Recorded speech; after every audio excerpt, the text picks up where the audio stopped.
નમસ્કાર, આપનું હાર્દિક સ્વાગત છે એજ્યુકેશન ગુજરાત ચેનલમાં.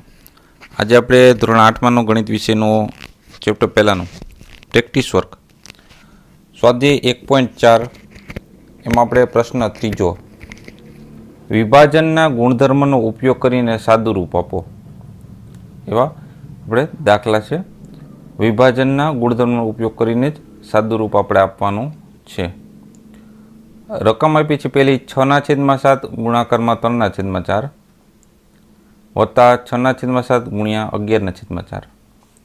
હવે આમાં તમે જોશો તમે સામાન્ય કાઢવાનો હોય.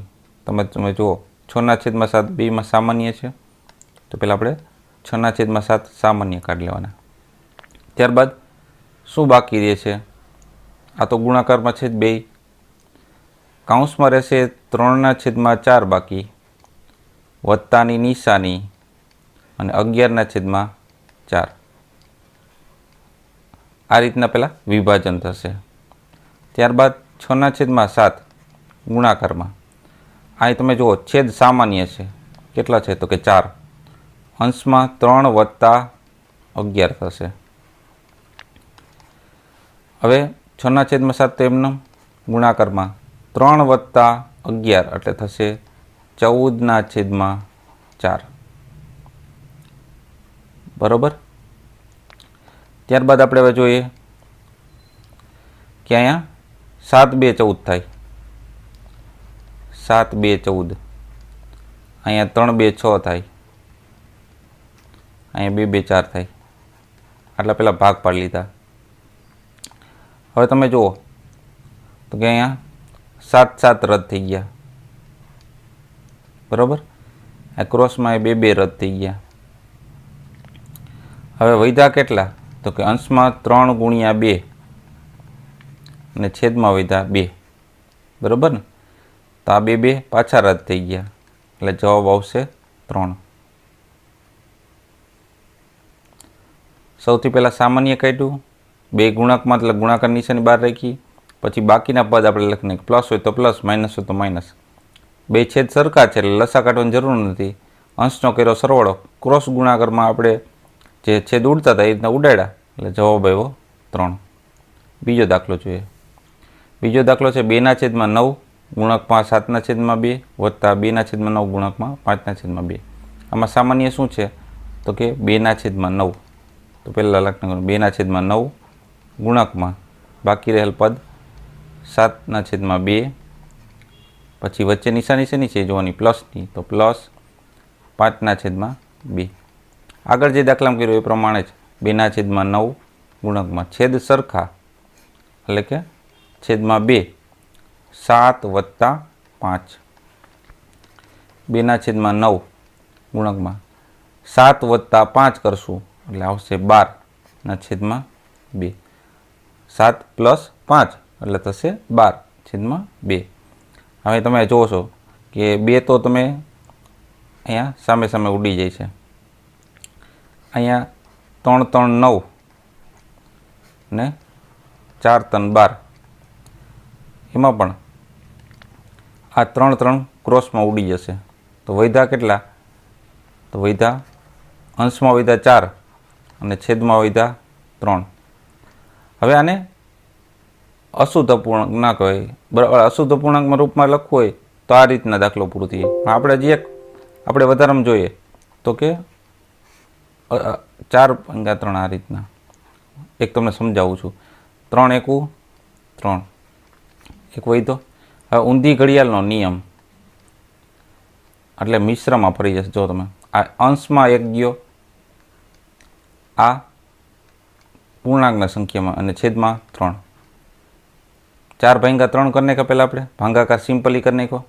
પછી ઊંધી ઘડિયાળનો નિયમ, આ અંશ છેદ તો ઉપર હોઈ ગયો, આ બાજુમાં અને આ છેદમાં આવી ગયું. એટલે કે અહીંયા જુઓ તમે 3 એકુ 3 અને એમાં 1 ઉમેરે 4 થઈ ગયા. એટલે 1 પૂર્ણાંક 1/3 તમારો આ આન્સર મળી જાય છે. ત્રીજો દાખલો. હવે ત્રીજા દાખલામાં 4/5 ગુણકમાં 13/4 માઇનસ 4/5 ગુણકમાં 3/4 છે.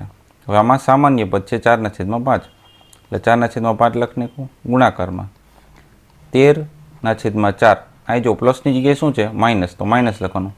3/4. 4/5 છે ગુણાકારમાં, છેદ સરખો છે. અહીં જુઓ 4 છે, 13 - 3. હવે 13 - 3 છે, બાકી પદ એમનેમ 4/5 ગુણકમાં 13 - 3 કરશો એટલે આવશે 10, છેદમાં આવશે 4. હવે અહીંયા 5 2 10 ઉડી જાય. જો 5 2 10, આ 4 4 તો સામે સામે ઉડી ગયા. આ 5 2 10માં 5 5 ઉડી ગયા. વધ્યા કેટલા? 2. એ 2 તમારો આન્સર છે. ત્યારબાદ જોઈએ ચોથો દાખલો. 7/9 ગુણકમાં 19/5 માઇનસ 7/9 ગુણકમાં 4/5. હવે 7/9 છે એ સામાન્ય પદ છે. ગુણાકારમાં 19/5 માઇનસ અહીંયા શું થશે? 4/5. કારણ કે સામાન્ય તો બહાર કાઢી નાખ્યા. હવે 7/9 ગુણકમાં આ છેદ સામાન્ય છે. કેટલો છે? 5. 19 - 4 એટલે 7/9 ગુણાકારમાં 19માંથી 4 જાય એટલે આવશે 15/5. બરાબર? આ 19માંથી 4 ગયા એટલે કેટલા વધ્યા? 15. હવે આપણે છેદ ઉડે છે કે અહીં જોઈએ આપણે તો કે આ આપણે છેદ ઉડાડી શકીએ એમ છીએ. એટલે કે અહીંયા 5 3 15 થાય, અહીં 3 3 9 થાય. બરાબર? હવે આ 3 3 ક્રોસમાં ઉડી જશે, આ 5 5 ઉડી જશે. હવે વધ્યા કેટલા? અંશમાં વધ્યા 7 અને છેદમાં વધ્યા 3. હમણાં ઊંધી ઘડિયાળ નિયમ કર્યો તો એ પ્રમાણે છે. 7 3 વાળો ભાગ 3 2 6, એક વધ્યો. આ એક ઉપર જશે. બરાબર? 2 બાજુમાં અને છેદમાં આવશે 3 એટલે 2.1/3 એનો જવાબ મળી જાય છે. ત્યારબાદ પાંચમો દાખલો. મોટા કૌંસમાં 2/5 ગુણાકારમાં કૌંસમાં છે -3/12, પછી મોટા કૌંસ પૂરો પ્લસ મોટા કૌંસમાં 2/5 ગુણકમાં 5/12. તો આમાં પણ જે આપણે કરતા હતા આગળ એ પ્રમાણે છે. 2/5 છે એ સામાન્ય લઈ લેવાનું. ગુણાકારમાં આ પદ છે જો તમે માઇનસ છે તો -3/12 વત્તા અહીંયા 5/12. ખાલી જુદી રીતના લખ્યો છે થોડોક દાખલો, બાકી સેમ પ્રોસિજર છે. બરાબર? હવે 2/5 ગુણાકારમાં હવે આને આપણે એમ કહી શકીએ છેદ સરખો છે એટલે 12 લખી નાખ્યા.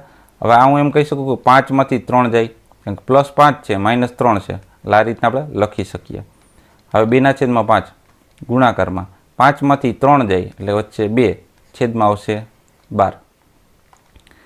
એટલે તો કે અહીંયા 6 2 12. બરાબર? એટલે કે આ 2 ક્રોસ ક્રોસમાં ઉડી ગયા. હજી આના ભાગ ચાલી ગયા. 3 2 6, આ 2 2 રદ થઈ ગયા. તો છેદમાં અંશમાં કાંઈ ન વધ્યું એટલે એક તો વધ્યો જ. છેદમાં કેટલા છે? 5 ગુણકમાં 3, 1/5 3 15. તો આપણો જવાબ મળી જાય છે. આ અંશ તો વધ્યો ન એટલે એક તો હોય જ.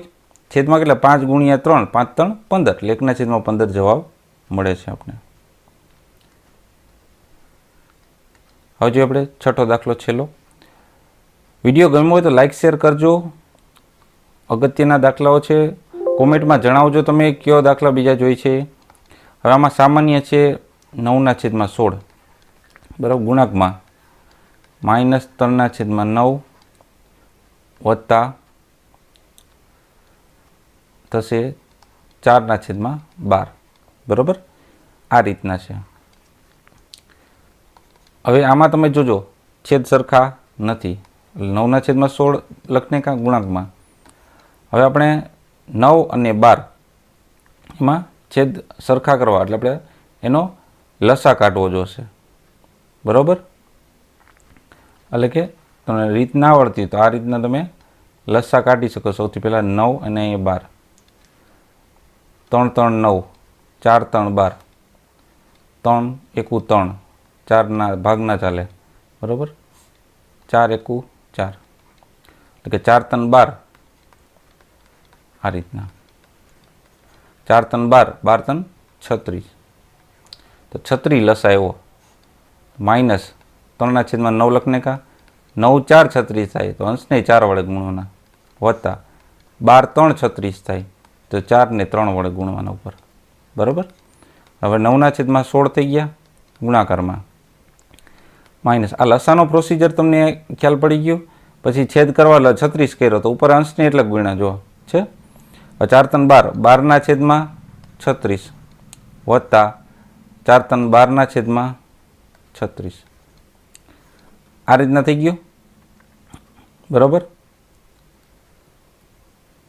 હવે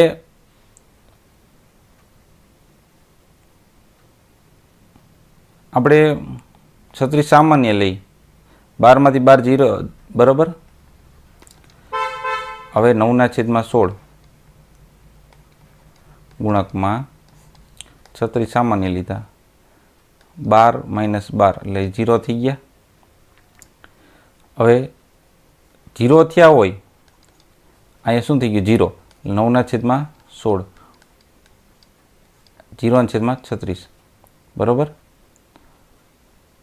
અહીંયા તમે જુઓ 9 4 36 થાય, એટલે 9 9 રદ થઈ ગયા. 0/છેદમાં વધ્યા કેટલા 16 × 4. હવે 0/છેદમાં જેટલા હોય ને એનો જવાબ શું હશે 0. ખ્યાલ પડ્યો?